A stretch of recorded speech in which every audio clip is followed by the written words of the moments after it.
Салам радиосунда жаңылыктар.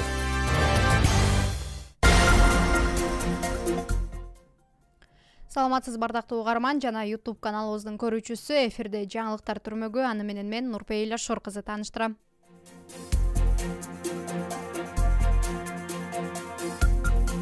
Баткенде 3 жаран курал сактоо эрежесин бузган.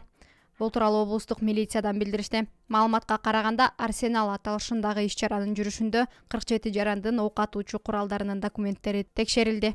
Анда 47 жарандын ичинен 3 адам курал сактоо эрежелерин бузган. Милиция аларга карата укук бузуулар кодексинин негизинде протокол толтурду. Иш-чарада бир жаран өз каалоосу менен ок атуучу куралын тапшырган.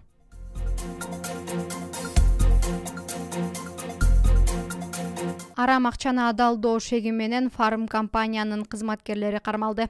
Ички иштер министрлигинин кызматкерлери арам акчаны адалдоого шектелген фармацевтикалык компанияны аныктады. Бул тууралуу Ички иштер министрлигинин басма сөз кызматы маалым кылды. Тергөөнүн маалыматына караганда, фармацевтикалык компаниянын өкүлдөрү дары-дармектерди сатуудан түшкөн каражатты бухгалтердик отчетто көрсөтүшкөн эмес. Аталган факты боюнча кылмыштуу кирешелерди легалдаштыруу беренеси боюнча иш козголду. Ички иштер министрлиги билдиргендей, фармацевтикалык компаниянын кызматкерлери айрым дарыгерлер менен сүйлөшүп алып, бейтаптарды милдеттүү түрдө бул компаниядан дары-дармек сатып алууга көндүрүшкөн жана сатылган дарылардын пайызын алып турушкан. Укук коргоо органдарынын айтымында, Бишкектин 1-май райондук соту фармацевтикалык компаниянын директорун Азербайжан жаранын жана эсепчисин 1 айга камакка алуу чечимин чыгарды. Фармацевтикалык компаниянын башкы кеңсеси Азербайжанда жайгашкан. Филиалдары Кыргызстанда 2018-жылы каттоодон өткөн.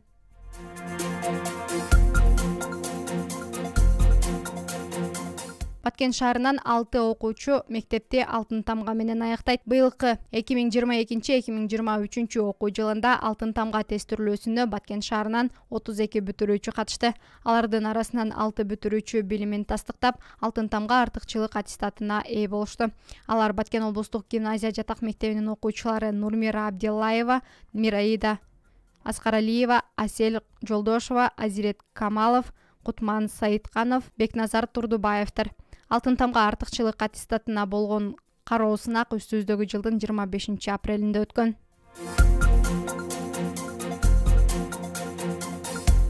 Эми кеңири баянга орун берели. Бүгүн Баткен шаарында улуу жеңиштин 78 жылдык мааракеси белгиленди. Салтанаттын жүрүшүн кабарчыбыз Кудайберди Дуйшаев баяндайт. Баткен облусунун район шаарларында 9-майга арналган иш-чаралар өттү. Баткен шаарындагы негизги иш-чара улуу ата мекендик согушта андан кийин кайтыш болгон жоокерлердин эстелигинин алдында белгиленди. Кандуу согушка катышкан аталар энелерге багышталып Куран окулду. Аза күтүүдө курман болгондордун урматына мылтык атылды. 9 май улуу ата мекенин жеңиш менен куттуктайм бардык ардагерлерди. Ошо таятабыздагы улуу ата мекен согушка катышкан. Ошонун жаркын элесинде ушу балдарыбыз менен парадка чыгыштык, өлбөс полктун парадына. Ошондой эле Баткен шаарында жеңиштин 78 жылдык майрамына карата согушка катышкан ардагерлерди эскерүү максатында өлбөс полк жөө жүрүшү болду. Ондогон каалоочулардын жүрүшү шаардын борбордук бөлүгүнөн башталып стадионго чейин уланды.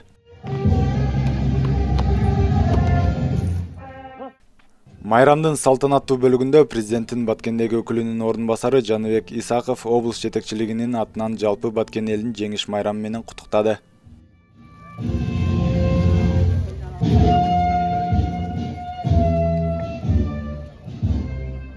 Согушта курман болгондордун урпактары бүгүнкү салтанаттуу майрамга аталарынын сүрөтүн көтөрүп келишип, учурда алардын эрдиктерин сыймыктануу менен айтып беришти. Атам 19 туулганды. Согушка 39 жылы барып 47 келген, 9 жыл жүрген согушта. Финский согушка катышкан, анан Герман согушка, кийин Япон согушка катышып 47 жылы келген. 98 жылы 80 жашта өтүп кетти. Улуу ата мекенин согуштун 78 жылдык майрамына келип, эл менен бирге парадтан өтүп, атабыздын нересин көтөрүп өттүк. Ошол неберелер менен келип, жакшы маанай менен кайтып атабыз. Атаңыз жөнүндө айтып кетсеңиз кысача. Ал согушка кетип, кайтып Иранын болуп, кайра келген. Ошондон кийин бара албай калып 20 жыл мурда өтүп кеткен.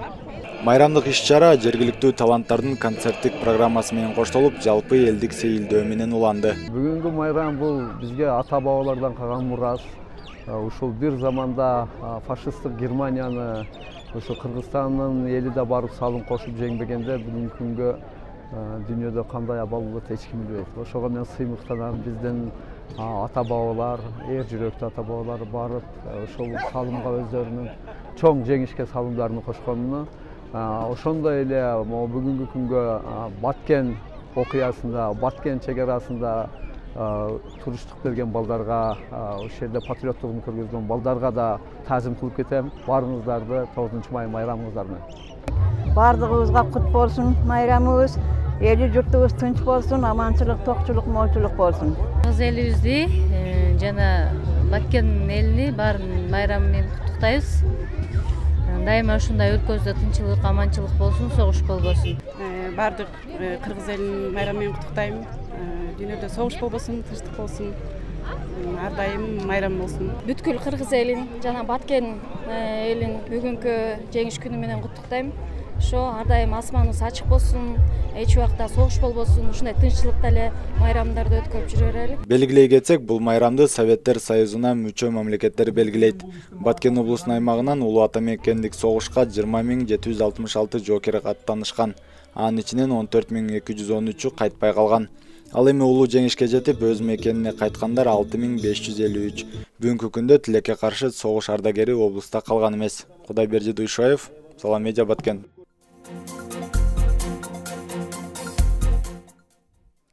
Күндүн маанилүү учурлары мына ушулар болду. Кайрадан эфир аркылуу амандашканча саламатта туруңуз.